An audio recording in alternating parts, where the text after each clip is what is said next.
qui va porter sur la simulation et la gestion des risques, pour lequel nous avons communiqué largement à la fois auprès de nos interlocuteurs de l'espace ressources simulation en santé, mais aussi auprès de nos interlocuteurs qualité et gestion des risques des établissements de santé de la région. Parce qu'en effet, cette rencontre, c'est l'occasion de continuer à promouvoir la mobilisation de la simulation en santé comme ce qui nous semble être une voie essentielle pour accompagner la mobilisation de l'ensemble des composantes d'une stratégie qualité et gestion des risques qu'on peut porter à l'échelle d'un établissement de santé, tels que le développement de la culture de sécurité, le développement des compétences techniques et non techniques des professionnels, et on le verra au cours de ce webinaire, quelle que soit leur fonction. Alors, Solène et Jean-Claude reviendront sur le lien entre simulation et gestion des risques en partant du guide de 2019 de la Haute Autorité de Santé, qui s'adressait aux professionnels de la qualité et de la gestion des risques et aux formateurs en simulation en santé. Et ce qui est intéressant en préambule de ce webinaire, c'est de vous partager les enseignements d'une enquête qui a été réalisée par la Haute Autorité de Santé 3 ans à peu près après le déploiement du guide, qui avait pour objectif d'évaluer la mise en œuvre de ce guide auprès des établissements. Donc, elle a été réalisée en 2022. Elle a mobilisé un petit peu plus de 200 structures de soins qui ont répondu à ce questionnaire. Et ce qui est intéressant de voir, c'est que le taux de réponse à cette enquête, il était quand même relativement faible. Donc, on voit la méconnaissance de ce guide et puis du lien qui peut être fait de façon explicite entre simulation et gestion des risques, du moins en première intention par les établissements. Alors, on a quand même quelques principaux enseignements et qui vont alimenter les réflexions de ce webinaire. C'est qu'effectivement, ce guide et ces outils méthodos, ils sont peu connus, peu utilisés, mais que en le lisant, les structures, elles le trouvent intéressant a posteriori, ou du moins ça fait le lien avec des actions qui peuvent être mises en œuvre au sein de leur établissement ou auprès des équipes. Le deuxième enseignement, c'est que l'utilisation de la simulation en santé comme un outil de gestion des risques, il relève de deux facteurs, et pour lequel Solène insistera particulièrement dessus, c'est d'avoir une stratégie de gestion des risques développée au sein de la structure et des ressources qui soient identifiables. Alors, l'espace ressources simulation en santé vous fera le lien avec les ressources qui peuvent être mobilisées, notamment au travers des centres de simulation et des experts en région. Le lien entre la simulation en santé et la gestion des risques, sur le papier, c'est bien identifié. Et c'est vrai que quand on regarde les programmes qui portent sur la gestion des urgences vitales ou obstétricales, ou encore la checklist ou le travail en équipe, on voit bien que le lien il est étroit entre gestion des risques et simulation en santé. En complément, les événements indésirables graves associés aux soins et leur analyse, ils servent souvent de thème ou d'opportunité pour inspirer les différents programmes qui existent pour les structures de soins et les structures de simulation en santé. Et on fera le lien aussi avec des travaux qui portent sur la chambre des erreurs, par exemple, qui sont aussi source d'inspiration pour mobiliser le lien entre gestion des risques et simulation en santé. Et un élément important, c'est que c'est la véritable co-construction des programmes qui reste malheureusement modeste. Et les règles propres à l'élaboration de programmes en simulation en santé, ils sont globalement respectés par les structures quand cette co-construction existe réellement. En région Pays de la Loire, on s'était intéressé aussi au sujet pour, au-delà des établissements de santé, mais de pouvoir voir comment la simulation pouvait apporter aussi ressources et pistes pour les EHPAD dans le développement des compétences techniques et non techniques de leurs professionnels. Donc, c'est une enquête que nous avons réalisée en début d'année 2023, qui a fait par ailleurs l'objet d'une présentation lors du congrès de la SOFRACIM. Et pour nous, l'idée, c'était de pouvoir évaluer le déploiement de la simulation au sein des EHPAD de la région, de pouvoir recueillir les besoins de ces structures en matière de formation par la simulation, et au travers de ça, d'appréhender leur connaissance de la simulation, est-ce qu'il y avait un intérêt, est-ce qu'il y avait des expériences qui étaient à identifier et à valoriser.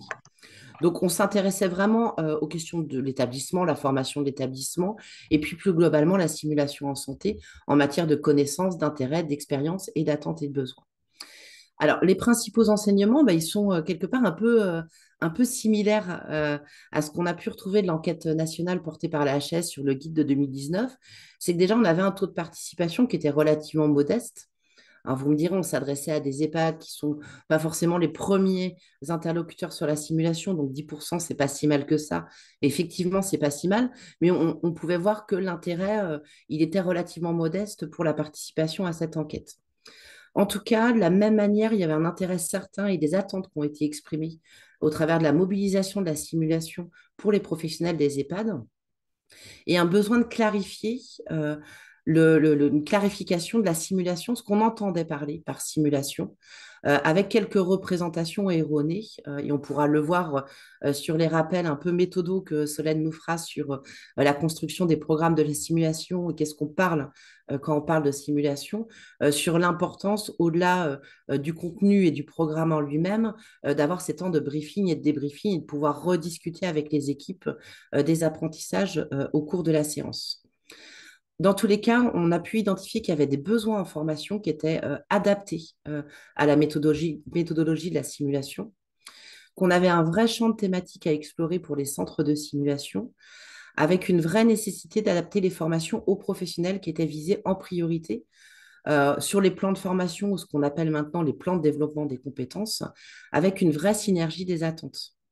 Donc, ce webinaire, c'est une vraie occasion pour nous de pouvoir rapprocher les professionnels de la qualité et de la gestion des risques des compétences portées par les formateurs et les centres de simulation en santé pour vous permettre d'avoir des repères, vous convaincre de pouvoir mobiliser des ressources qui sont existantes en région et aussi de vous démontrer que de déployer des programmes de simulation en santé en établissement, c'est possible ça nécessite un cadre méthodologique certes rigoureux, mais largement accessible au plus grand nombre. Donc, je vous propose tout de suite de laisser la parole à Solène Rive, qui est chargée de mission à Calirel Santé sur l'espace ressources simulation en santé, et à Jean-Claude Grandry, qui est notre conseiller scientifique à Calirel Santé, en particulier sur les sujets de simulation en santé, mais pas que, pour aborder avec vous deux points essentiels de ce webinaire. Tout d'abord, la simulation et la gestion des risques, quel lien effectif concrètement quand on dit que le lien il est étroit, mais comment ça se traduit? Et puis toute une partie de rappel des points méthodologiques du guide de la HAS de 2019, illustré d'exemples très concrets pour vous permettre de mieux appréhender ce lien entre la simulation en santé pour en faire un allié des démarches qualité gestion des risques en établissement. Et je laisse tout de suite la parole à Solène, pardon, qui, je crois, prend la parole. Oui, merci Noémie et bonjour à tous. Alors effectivement, pour commencer, donc nous allons voir d'abord des éléments de contexte que je pense vous connaissez tous plutôt bien. Tout d'abord, le rapport To Air is Human de 99 aux États-Unis qui dit que 98 000 décès sont dus à des événements indésirables associés aux soins au sein des hôpitaux américains chaque année. En France, on a eu les enquêtes successives ENEIS 1, 2 et 3, et dans la dernière, l'enquête révèle que il y a 4 événements indésirables par service de 30 lits et par mois. Parmi eux, 53% sont considérés comme évitables, hein. Et puis, ces événements indésirables graves ont causé 2,6% des hospitalisations, soit une hospitalisation sur 40.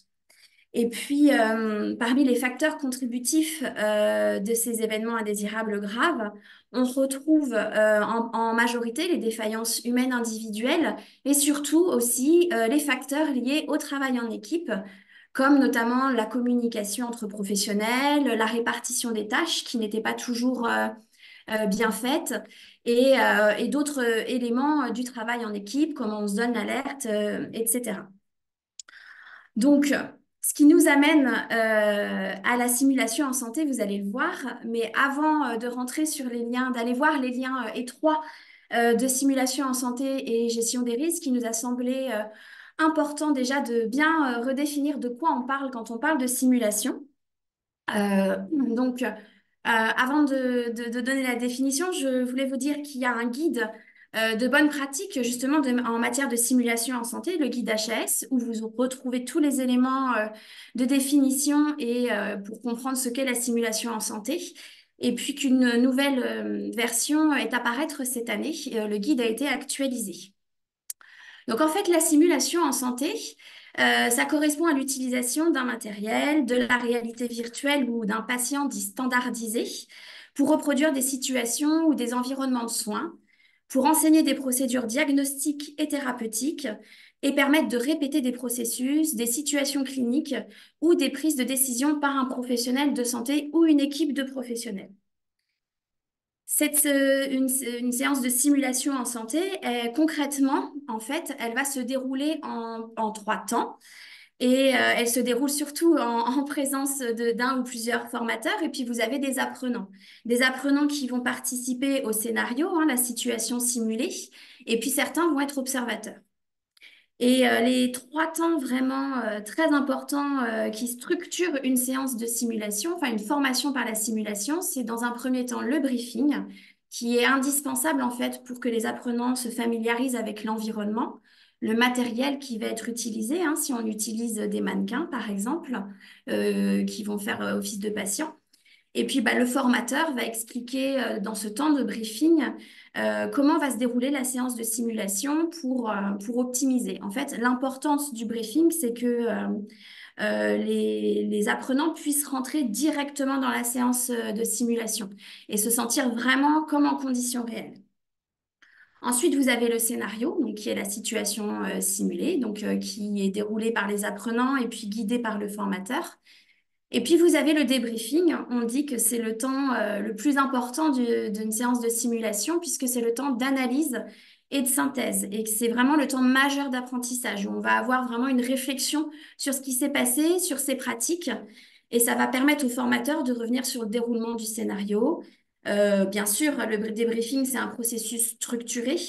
Et l'objectif, c'est de dégager avec les apprenants bah, les points qui correspondent aux objectifs fixés et puis qu'est-ce qu'on a bien fait et qu'est-ce qu'on pourrait améliorer.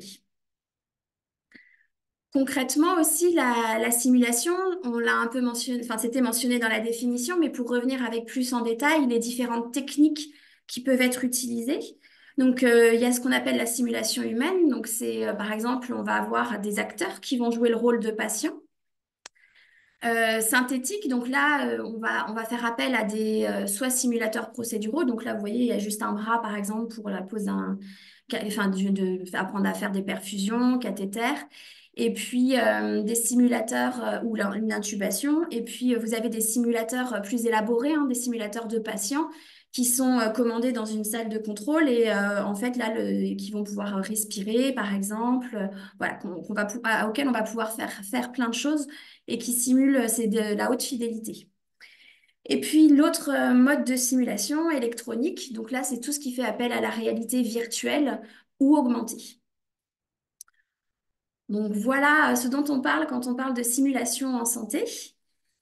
Et bah, vous avez peut-être pu commencer à apercevoir que en fait, la simulation en santé, bah, c'est une méthode pédagogique qui se base donc sur l'apprentissage expérientiel, puisqu'on vit un scénario, on expérimente, et puis sur la pratique réflexive dans ce temps de débriefing. Ça s'adresse à tous les professionnels, donc ça permet l'interprofessionnalité. On peut aller en séance de simulation en équipe et avec tous les corps de profession représentés, comme dans la vraie vie, en fait, quand on est en situation de travail. Ça permet de former à des procédures, à des gestes ou à des prises en charge de situations et donc de former à des compétences techniques ou non techniques qui relèvent du travail en équipe, comme la communication entre les professionnels, la répartition des tâches, la conscience de la situation quand on est dans une situation à risque, notamment, voilà. Et donc, dans ce temps de débriefing, on l'a dit, hein, ça permet également d'analyser ces pratiques professionnelles. Donc, ce sont des temps d'analyse aussi des pratiques professionnelles lors du débriefing. Et puis, ça permet d'aborder des situations dites à risque pour le patient, donc d'améliorer sa capacité à y faire face et donc de s'entraîner. On dit en simulation en santé, jamais la première fois sur le patient. Et puis pour terminer, ça permet de reconstituer notamment aussi des événements indésirables hein, qui peuvent servir de base à la construction de scénarios et de les comprendre lors du débriefing et de mettre en œuvre des actions d'amélioration. Donc, si on résume, la simulation, c'est une méthode innovante, efficace pour améliorer les connaissances et les pratiques, les comportements et les organisations, notamment sur les champs de la gestion des risques, du travail en équipe, des facteurs humains et de la sécurité du patient. Donc, on voit bien, en déclinant tous ces éléments, les liens étroits qu'il y a entre gestion des risques et simulation en santé. Et puis, Noémie en a parlé, en 2019, voilà, la HAS et la Sofra-Sims, qui est la Société francophone de simulation en santé, a publié un guide méthodologique sur la simulation en santé et la gestion des risques. En fait, comment on peut mettre la simulation en santé au service des démarches de gestion des risques. Ce guide, il s'adresse à la fois aux professionnels de la gestion des risques en établissement et aux formateurs en simulation et aux centres de simulation. Et il a vocation à créer une synergie en fait entre ces deux compétences pour vraiment guider pour que la simulation soit un vrai outil au service de la gestion des risques. Donc vous avez un guide et puis des outils sur lesquels on s'est basé pour la suite de cette présentation. Alors maintenant, passons à la suite. Donc, comment faire de la simulation en santé une alliée des démarches de gestion des risques en établissement? Alors, tout d'abord, il nous a semblé important de recontextualiser la gestion des risques de façon générale. En fait, quelles sont les attentes en matière de gestion des risques avec le modèle de Shortell et cette diapositive que sans doute beaucoup d'entre vous connaissent déjà.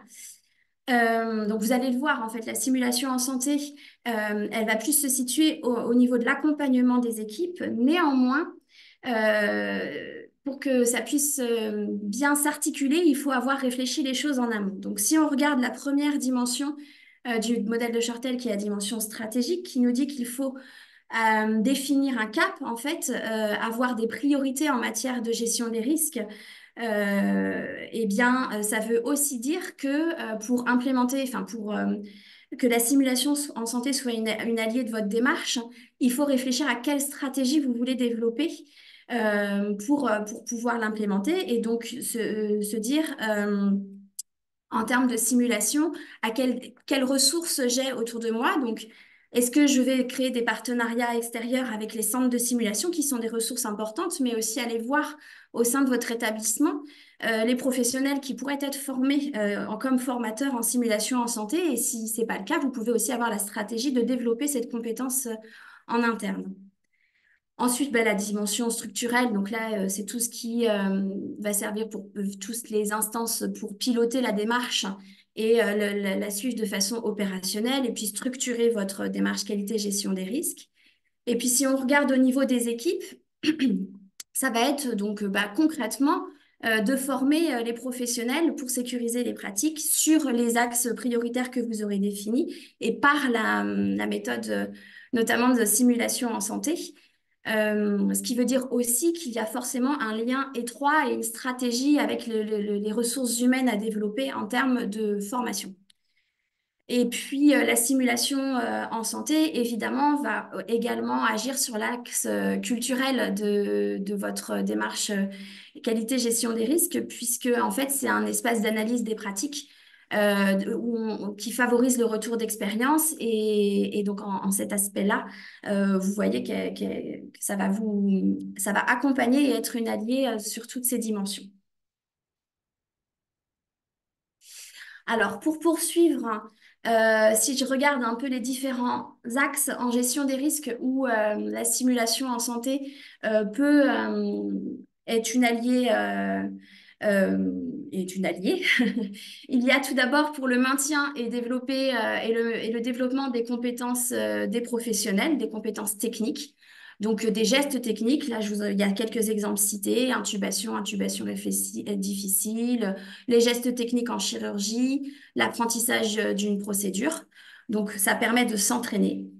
Il y a également le maintien et le développement des compétences non techniques des professionnels. Donc, on l'a dit, hein, tout ce qui a trait à la communication sécurisée, ça aide. Hein, vous allez voir, on va en parler. La coopération, répartition des tâches, etc. Mais aussi tout ce qui peut toucher à la bientraitance. Il y a également l'axe améliorer la communication avec le patient, notamment au travers de l'annonce d'un dommage associé aux soins, tout ce qui est éducation thérapeutique. Vous allez voir que ça peut, c'est une alliée pour ces sujets-là. Toutes les démarches d'analyse des pratiques, des événements, et puis en lien avec les événements indésirables, parce que ça permet d'identifier les défaillances, de travailler sur la récupération d'erreurs et de développer une culture positive de l'erreur. Normalement, à travers, pardon, le biais on va parler de la chambre des erreurs et puis d'analyse de scénarios cliniques. Et puis aussi sur l'axe prévention et détection de l'erreur, parce qu'on peut très bien faire des exercices de simulation sur la crise, le plan blanc. Voilà. La simulation en santé va pouvoir vous accompagner sur ces différentes dimensions de la gestion des risques. Je vais passer la parole au professeur Grandry qui, lui, va vous apporter des exemples concrets. Bonjour à tout le monde. Et en effet, je vais essayer d'être assez pragmatique pour vous montrer ce qu'on peut faire à travers plusieurs exemples. Alors voilà, comme vous connaissez le guide par cœur, dont on vient de parler, je me suis intéressé à la deuxième partie qui liste les outils de ce guide méthodologique. Avant de commencer, voilà ces outils, hein.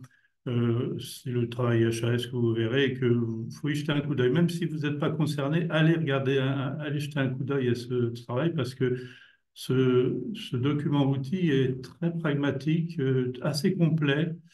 Et j'ai choisi, vous voyez, souligné en rouge, j'ai choisi de vous montrer quelques exemples. Et vous allez voir ce qu'on peut faire en pratique.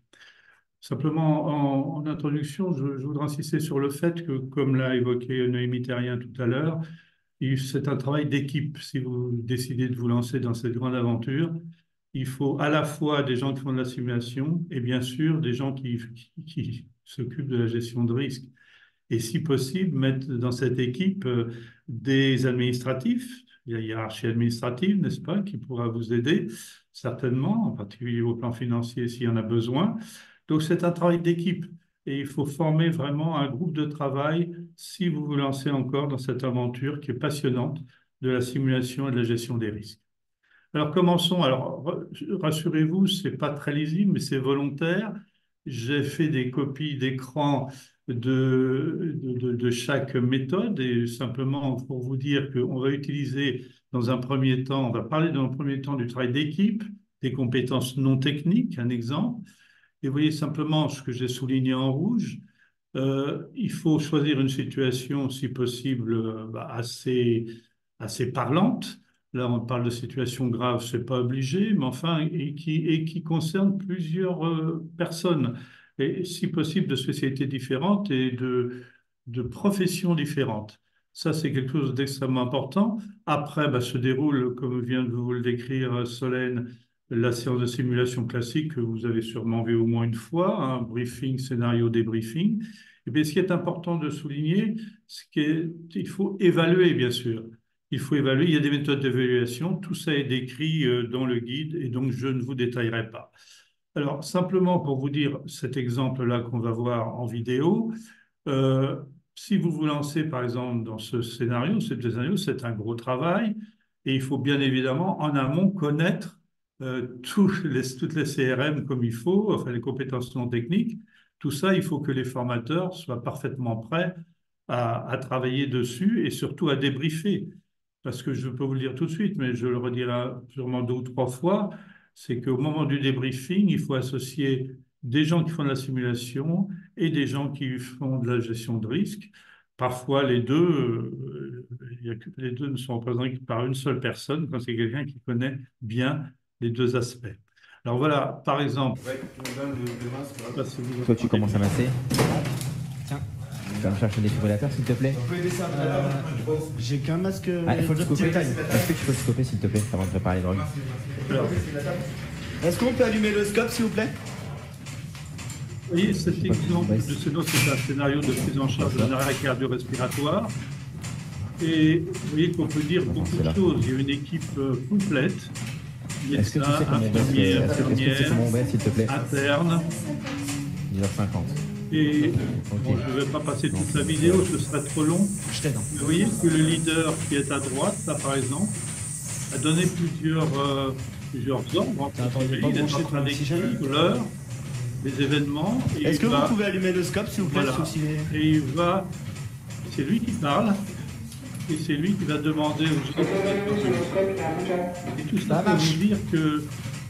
pour vous dire que, lorsque on vit une séance de simulation comme ça, je peux vous dire que les gens s'en souviennent très longtemps. Je prépare les drogues, je te prépare Et ça juste après. Pour Ouais, je prépare, gérer les risques Je prépare potentiels, là, c'est 300 absolument- 300 veux mg combien, la d'adrénaline et Bon, 5. je m'arrête là. S'il y en a qui le désirent, je pourrais vous montrer, vous passer le scénario tout entier. Bon, la deuxième partie que je voudrais, deuxième outil, c'est la revue morbidité et mortalité que vous connaissez très bien. Les gestionnaires de risque connaissent ça très très bien. Et on a décidé il y a quelques années de faire des RMM simulés.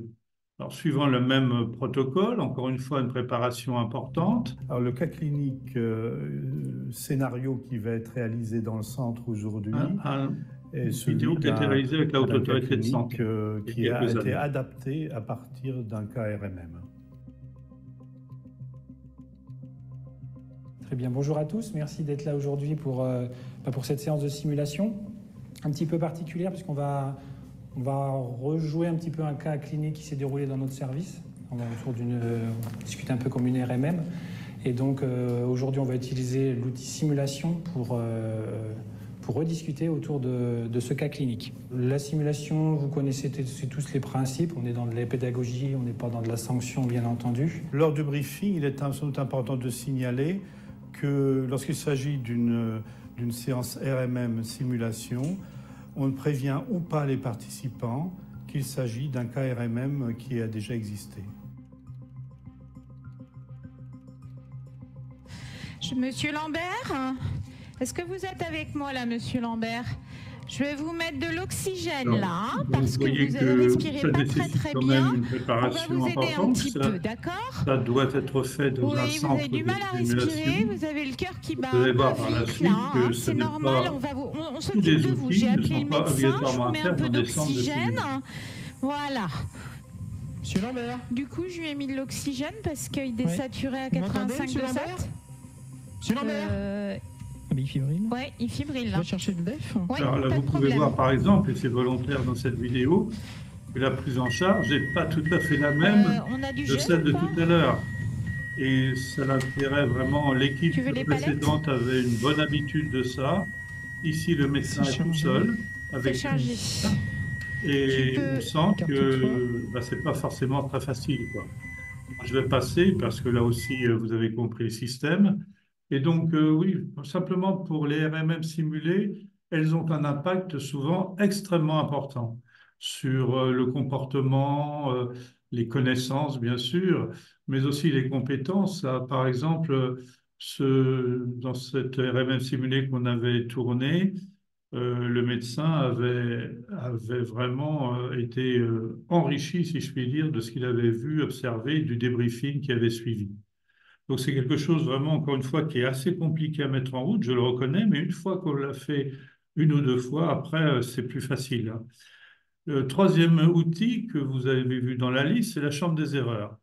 Alors, je dois dire que ça, vous connaissez bien ça. Cette chambre des erreurs, je l'ai choisie pour illustrer parce qu'elle était faite par une pharmacienne et je trouve ça remarquable. Ça nécessite un travail, vous le savez, en amont assez important, puisqu'il faut préparer une chambre de simulation. Là, c'est quand même un peu moins lourd, mais il faut quand même préparer la feuille de débriefing, hein, le support de débriefing, de façon très détaillée. Et c'est pour ça que je vous montre cet exemple, parce qu'il est vraiment très bien fait, très enrichissant. Une fois que tout est prêt, eh bien, la méthodologie de simulation et de gestion des risques peut être entamée avec, comme l'a dit Solène, briefing. Les gens font le scénario, en fait, qui est l'enquête dans la chambre des erreurs, et puis le débriefing qui suit.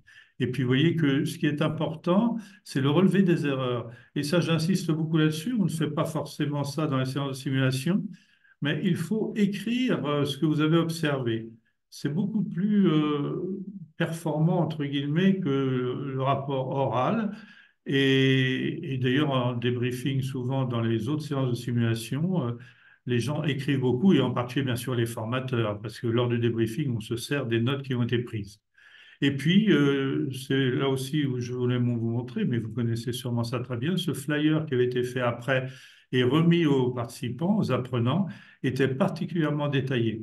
Donc, je peux vous dire que les gens qui ont vu ça et qui l'ont fait vraiment très sérieusement sortent de là avec des notions précises, et c'est très enrichissant pour eux. Alors, le, attendez, je ne vois pas en haut là. Merci beaucoup. Oui. Là, c'est l'annonce d'un dommage associé aux soins que vous connaissez aussi et que vous avez tous fait. Là aussi, si vous voulez, cet outil est particulièrement utile aux apprenants.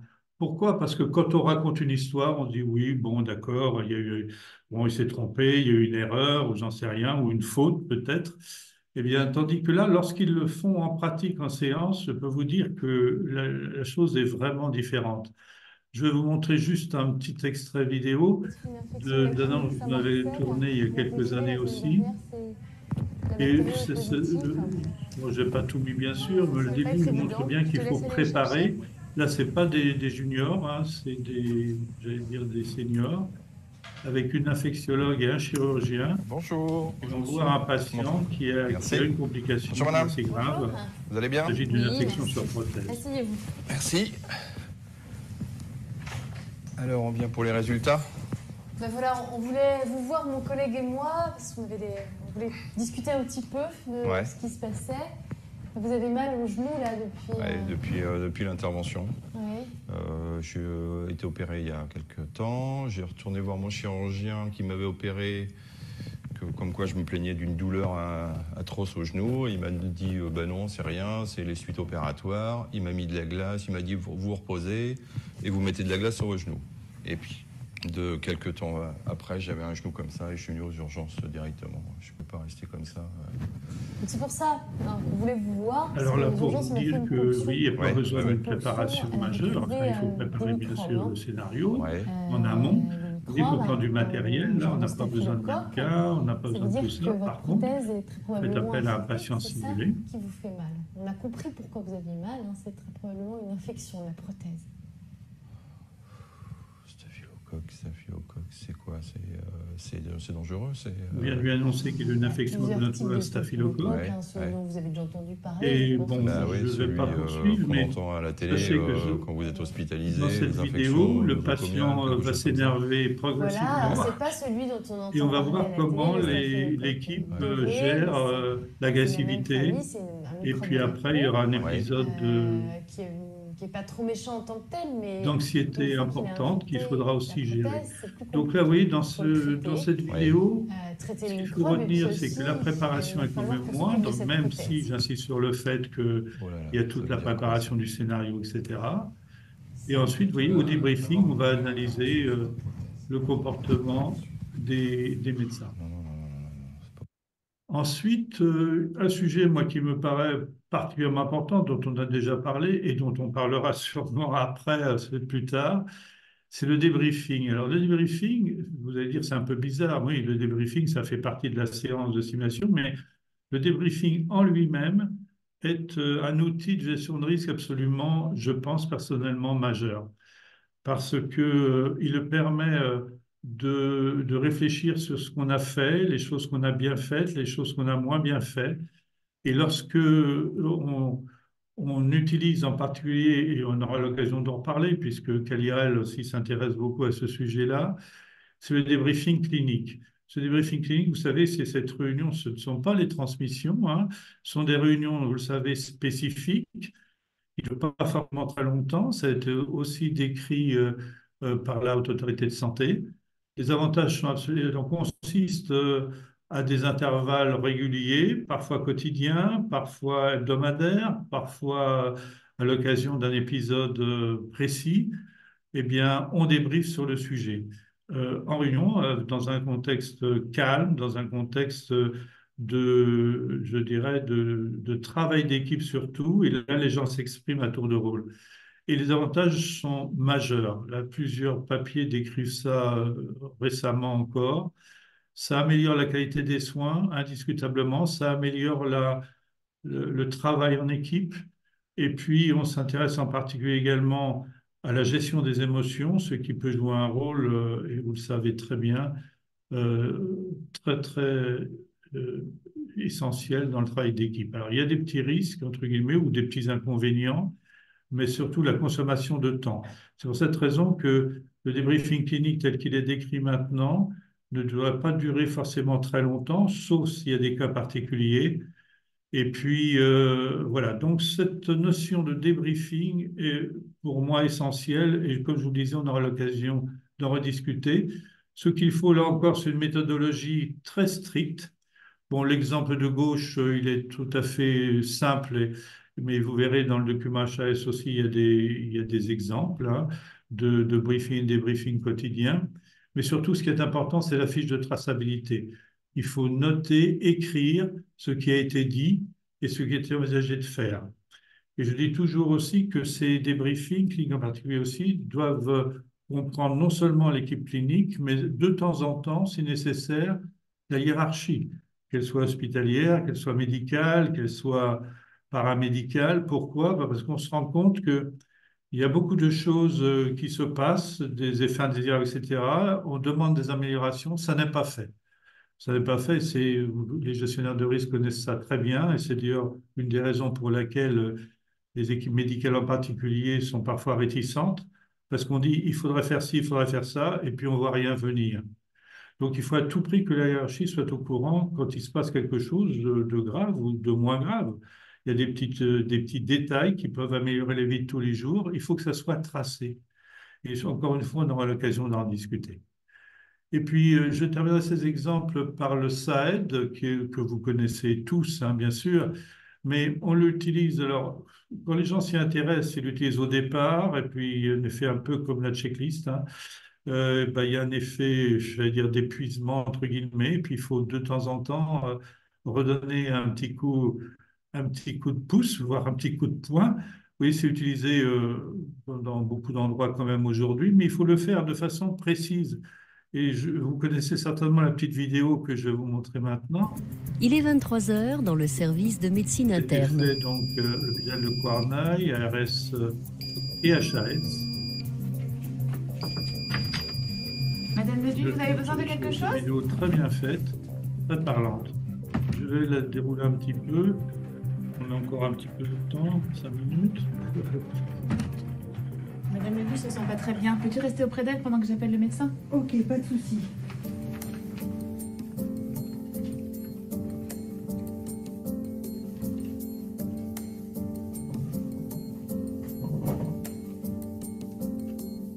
L'infirmière consulte le dossier de la patiente, prend une fiche mémo SAED et note rapidement les mots-clés à transmettre au médecin de garde.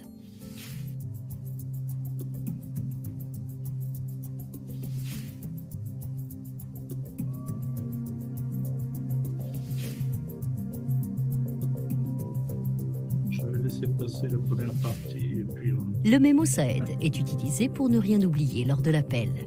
Une diction claire et suffisamment lente est recommandée pour laisser au médecin le temps d'assimiler l'intégralité de l'information transmise par l'infirmière. Allô? Allô? Le docteur Lecaloc? Oui? Oui, c'est Sandrine, infirmière en médecine interne. Je vous appelle à propos de Madame Leduc, 69 ans, chambre 43, qui est très dyspnéique. Sa saturation a chuté à 87% en air ambiant, sa fréquence respiratoire est de 25 par minute, sa fréquence cardiaque est à 115 et sa tension artérielle est de 85-50.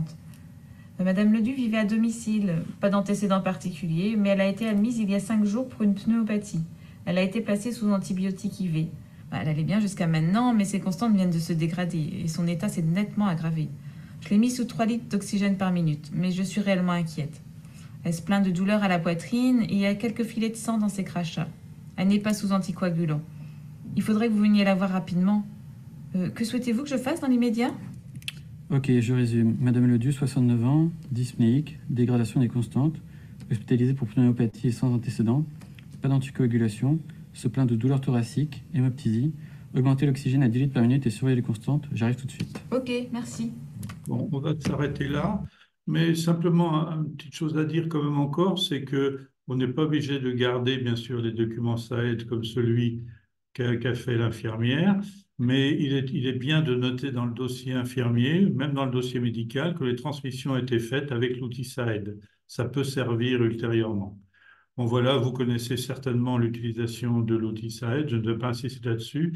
Moi, je vais m'arrêter là. Je voulais absolument vous montrer les aspects pratiques et simplement aussi pour vous dire que ça nécessite dans certains cas du travail, certainement, certes, mais les centres de simulation, dont cela va vous dire un mot ensuite, sont habitués, la plupart sont habitués à cela, donc ça peut vraiment accélérer.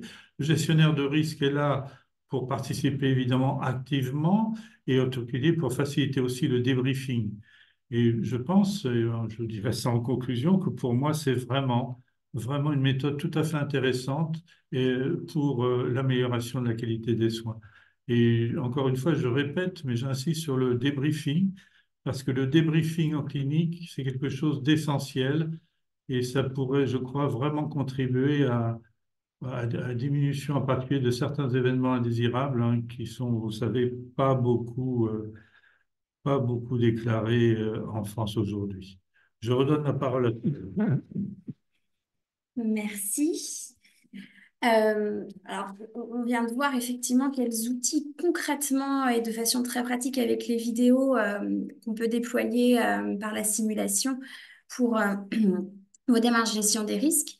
Et alors, vous pouvez bien entendu vous dire, on va se lancer dans l'élaboration de scénarios, mais avant ça, en fait, vous avez des ressources en fait qui existent déjà en région auprès des centres de simulation. Et donc, ce que je vous propose là, c'est de balayer rapidement quelques petits exemples existants.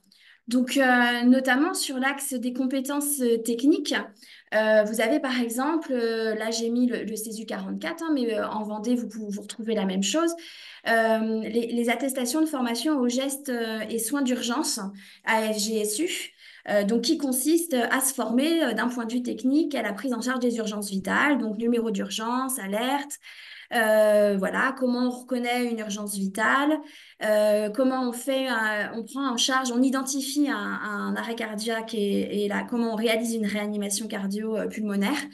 Donc, vous voyez, on va être sur des aspects techniques, mais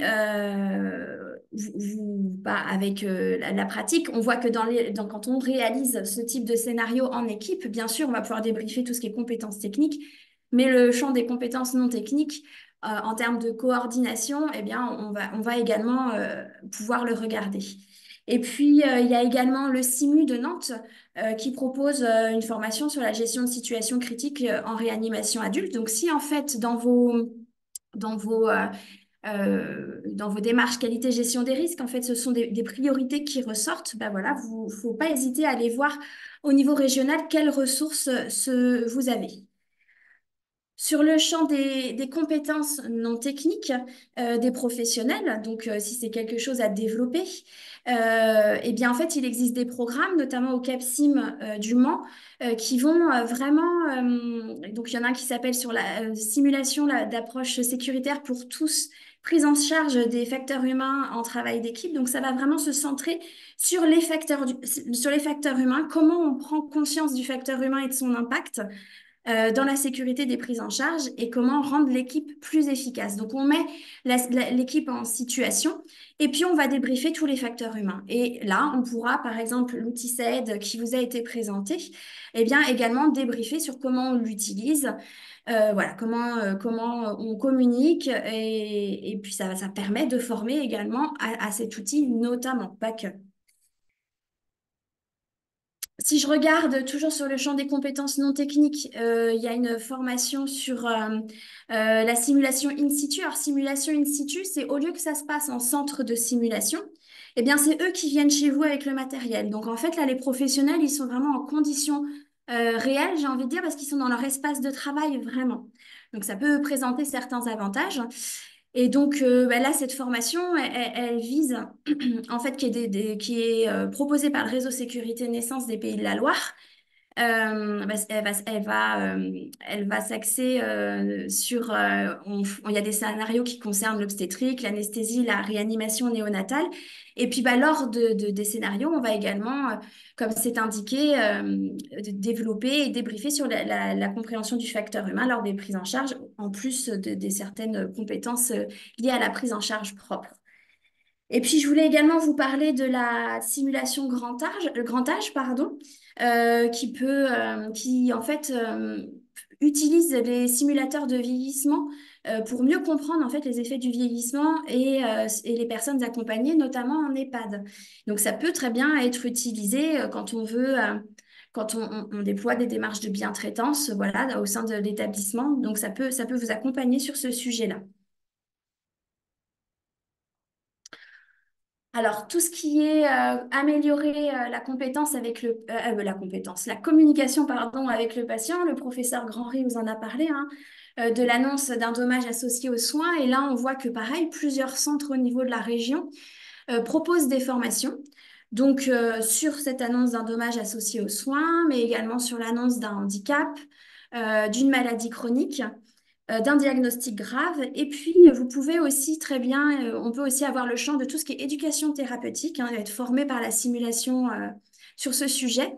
Et puis, tout ce qui est relations soignants, patients, proches en soins palliatifs. Donc, voilà, ce sont des éléments où on peut accompagner les équipes pour être formés sur ces sujets-là au niveau de la gestion des risques. Et pour terminer sur nos exemples et quelles ressources vous pouvez avoir également, sur tout ce qui est l'analyse des pratiques, eh bien, il y a 2 kits en fait qu'on propose à Qualirel Santé. Donc, le professeur Grandry vous a parlé d'un kit chambre des erreurs qui était spécifique sur le médicament. Là, on propose un kit avec, donc sur le site de Qualirel, avec la présentation, vous aurez le lien où on peut cliquer et vous avez dans ce kit différents éléments, notamment plusieurs scénarios à déployer, un guide pour être accompagné pour le débriefing. Enfin, ça permet de structurer vraiment votre chambre des erreurs et donc de la construire et de l'animer.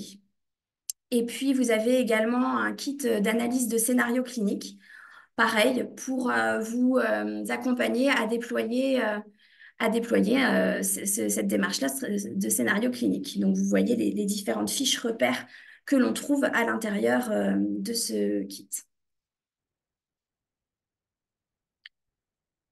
Donc là, c'était les ressources qui existent déjà et que vous pouvez trouver en région. Après, vous pouvez vous dire, on souhaite se lancer dans l'élaboration d'un programme de simulation. Et donc, le guide HAS, hein, dont on vous a parlé au début de 2019, propose en fait une méthode qui s'appelle la méthode ADI, analyse, design, développement, implantation, évaluation, pour vous guider sur l'élaboration d'un scénario. Donc, déjà, ce qu'il faut se dire, comme base, vous avez le guide HAS de bonnes pratiques de simulation en santé. Évidemment, en fait, que votre programme doit répondre aux standards. Et ensuite, vous avez cette méthode pour vous aider. Donc, la première étape qui est l'analyse. Donc, il s'agit en fait d'être cohérent en fait avec votre politique qualité gestion des risques, votre plan d'action, et que votre programme, si vous avez un programme en cohérence avec vos besoins, en fait, c'est de construire un programme qui réponde à des problématiques que vous avez identifiées en matière de gestion des risques.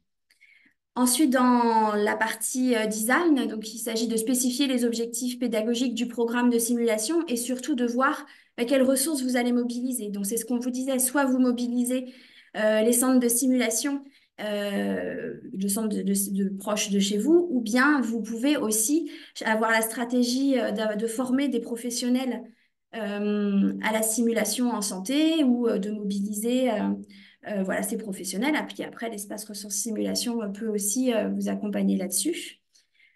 De façon pratique, ensuite, l'étape de développement. Donc, c'est l'élaboration du programme de simulation, vraiment de façon très concrète, hein. On fait le scénario, comment on construit ce scénario. Et donc pour ça, vous avez des aides en fait mises à disposition par la Sopra Sims pour l'élaboration des scénarios.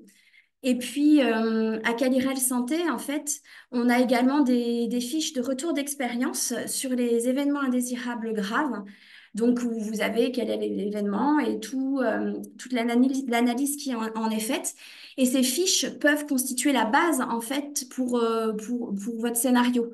Vous pouvez vous aider de ces fiches pour construire votre scénario. Donc, c'est assez intéressant d'aller voir cette ressource. Et puis après, les étapes pardon, d'implantation, donc concrètement, on met à disposition la formation et puis d'évaluation, on vérifie que les objectifs du programme sont atteints. Donc voilà, pour vous aider à structurer un programme. Et donc, comme je le redis vraiment, vous avez des ressources autour de vous. Donc là, on vous a mis les principaux centres de simulation sur la région.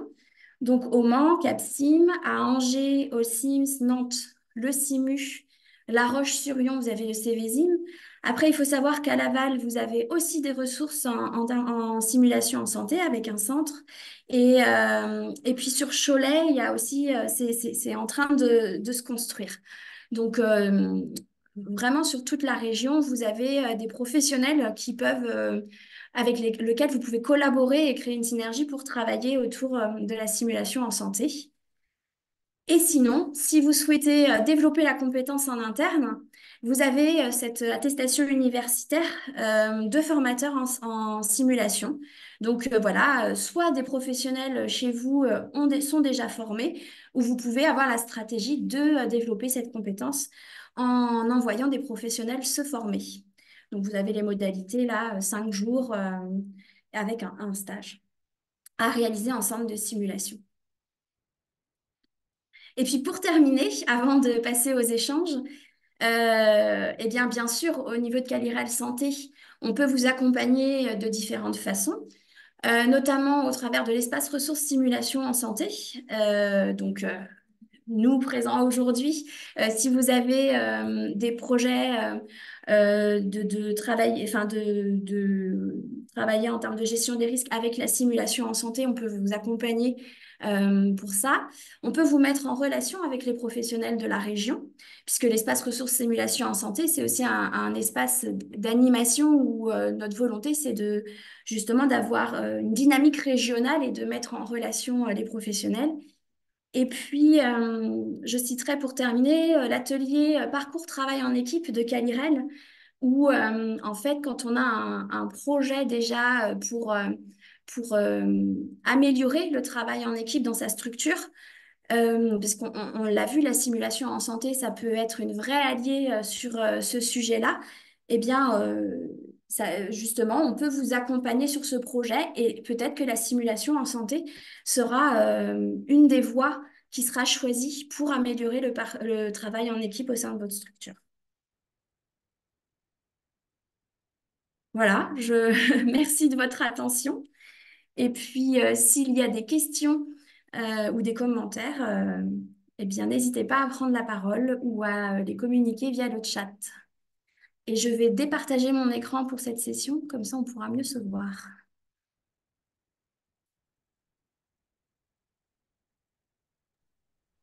Alors, Solène, il n'y a pas encore de questions qui arrivent sur le chat, mais peut-être pour ouvrir le temps que chacun pianote ou ose ouvrir son micro, peut-être que parmi les participants, parce que je vois quand même qu'on a quelques interlocuteurs qu'on connaît à Calirel Santé sur les sujets de qualité et de sécurité des soins et qui se disent peut-être à l'écoute et aux illustrations qui ont été présentées, en particulier quand on parle de chambre des erreurs, d'annonce du dommage associé aux soins ou encore de simulateurs de vieillissement. C'est probablement des choses qui sont déjà existantes, utilisées au sein des établissements. Et pour autant, elles ne sont pas identifiées comme des programmes de simulation en santé. Alors, je sais que Jean-Claude a insisté dessus, tu as insisté dessus aussi, mais qu'est-ce qui fait qu'on passe d'une étude de cas, par exemple, à un exercice d'une chambre des erreurs, on va dire, pédagogique, à un vrai programme de simulation en santé? Qu'est-ce qui fait la différence?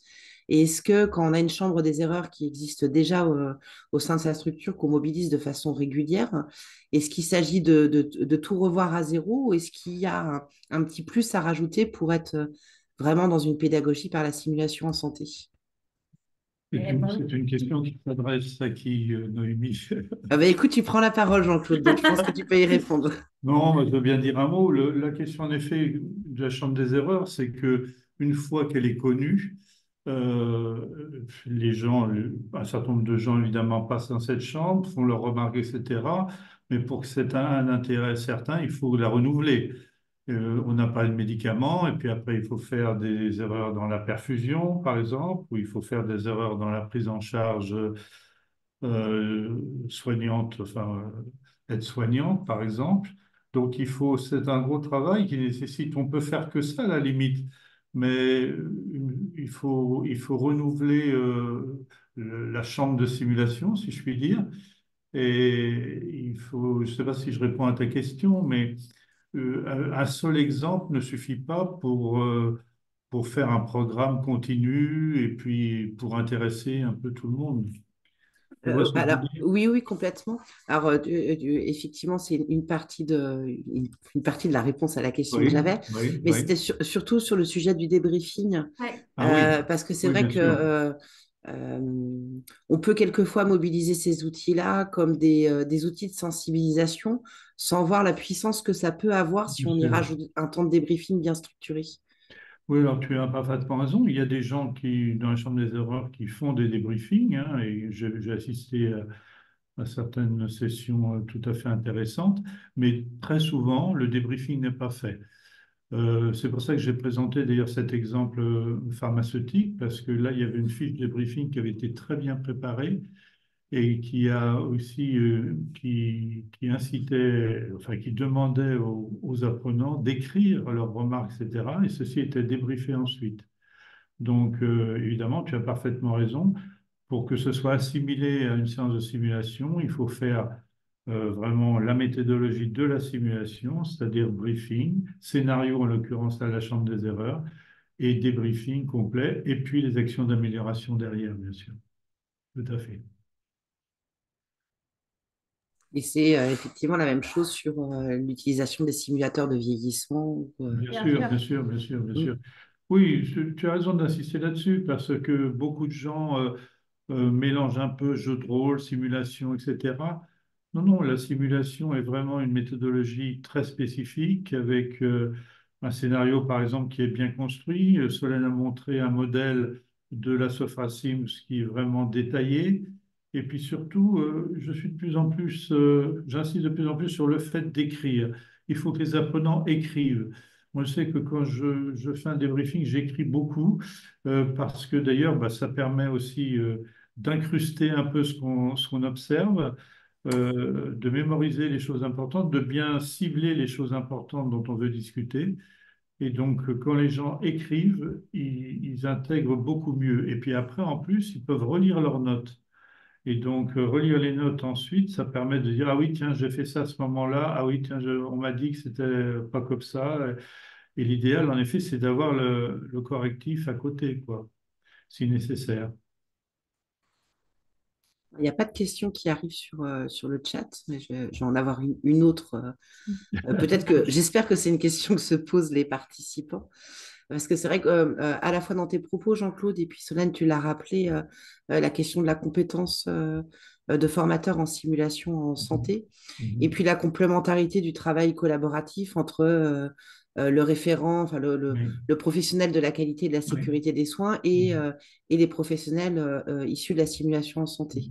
Alors, on Mhm. a bien évoqué le fait qu'en région, il y avait des centres de simulation en santé, il y avait des compétences. Pour autant, il n'y en a pas systématiquement dans tous les établissements. Est-ce que l'attestation de formateur de simulation en santé, elle peut être une compétence complémentaire d'un spécialiste qualité et gestion des risques qui souhaiterait parfaire justement des temps, chambre des erreurs, simulateur de vieillissement, annonce du dommage associé aux soins, pour faire en sorte que ça puisse être des programmes qui soient le plus proche du réel et le plus abouti possible et qu'ils puissent quelque part se rapprocher, sinon complètement mobiliser la pédagogie par la simulation en santé. Oui, bah, bien sûr. Je pense que cette attestation relativement simple, hein, est toujours un plus, par exemple, pour les gestionnaires de risque, c'est clair. Mais je pense aussi qu'au début, il faut sans doute commencer avec des équipes habituées. Et actuellement, comme tu l'avais évoqué, Noémie et Solène aussi l'a rappelé, il y a quand même pas mal de structures dans notre région. Et en particulier, on cite les plus importantes, mais il y a aussi beaucoup de centres paramédicaux, entre guillemets, les écoles dans les IFSI, hein. Aujourd'hui, il y a pas mal d'IFSI quand même qui font de la simulation, qui le font d'ailleurs très bien. Et je pense que en associant toutes ces compétences, on peut faire. On parlait de la création d'un scénario. Quand on a créé deux, trois scénarios au cours de, par exemple, de l'attestation, mais aussi ensuite, lorsque on en a fait d'autres dans d'autres circonstances, ça y est, le scénario, c'est parti. Et on a l'habitude après d'écrire un scénario. Au départ, on met du temps, puis après, c'est de moins en moins. Ce qui est le plus important, c'est les objectifs. Il faut toujours commencer par qu'est-ce qu'on veut faire, qu'est-ce qu'on peut faire, et à partir de là, et puis le faire en équipe, quoi. C'est ça le secret, en respectant la méthodologie. Et puis, il faut aussi apprendre à débriefer, ça, on l'a évoqué à plusieurs reprises. C'est ce qui est sans doute de plus difficile, c'est-à-dire débriefer en suivant vraiment les différentes étapes. Moi, je sais que aujourd'hui encore, ça fait quand même presque 20 ans que je fais de la simulation. Et à chaque débriefing, j'apprends encore quelque chose, quoi. Donc, c'est-à-dire que ce débriefing, en fait, on n'arrête jamais d'apprendre. Le plus important, et ça j'insiste, c'est respecter la méthodologie. Respecter la méthodologie. Ça, c'est absolument capital parce que l'important, c'est que lorsqu'on fait la synthèse d'une séance, il faut à tout prix que les gens aient compris qu'il faut qu'ils s'améliorent, quoi. Est-ce qu'on a bien fait, est-ce qu'on a moins bien fait, etc. C'est comme disait je ne sais plus qui, on a deux métiers, hein. On a notre métier propre et puis on a le métier pour faire mieux. Et on doit toujours penser à ça, quoi. On doit toujours s'améliorer dans tous les métiers, d'ailleurs, c'est le cas, hein. Eh bien, je vous Il remercie. n'y a pas d'autres questions. Si je vois dans la liste des gens, là, il y a des gens qui connaissent bien les sujets quand même, hein. Et là, ils ne veulent pas causer, hein. C'est pas sympa. Après, Bon, le temps est écoulé. voilà. Et puis c'est surtout que c'était de vous redire déjà qu'on espère vous avoir apporté des éléments et que bien sûr on reste disponible si a posteriori il y avait des choses à préciser. Et puis si vous souhaitiez réaborder le sujet, bien entendu, vous pouvez nous contacter via l'espace ressources simulation en santé. Donc, on vous remercie tous de votre participation et puis on vous donne rendez-vous pour le prochain rendez-vous simulation qui aura lieu le jeudi 28 mars. Voilà, merci à tous. Au revoir.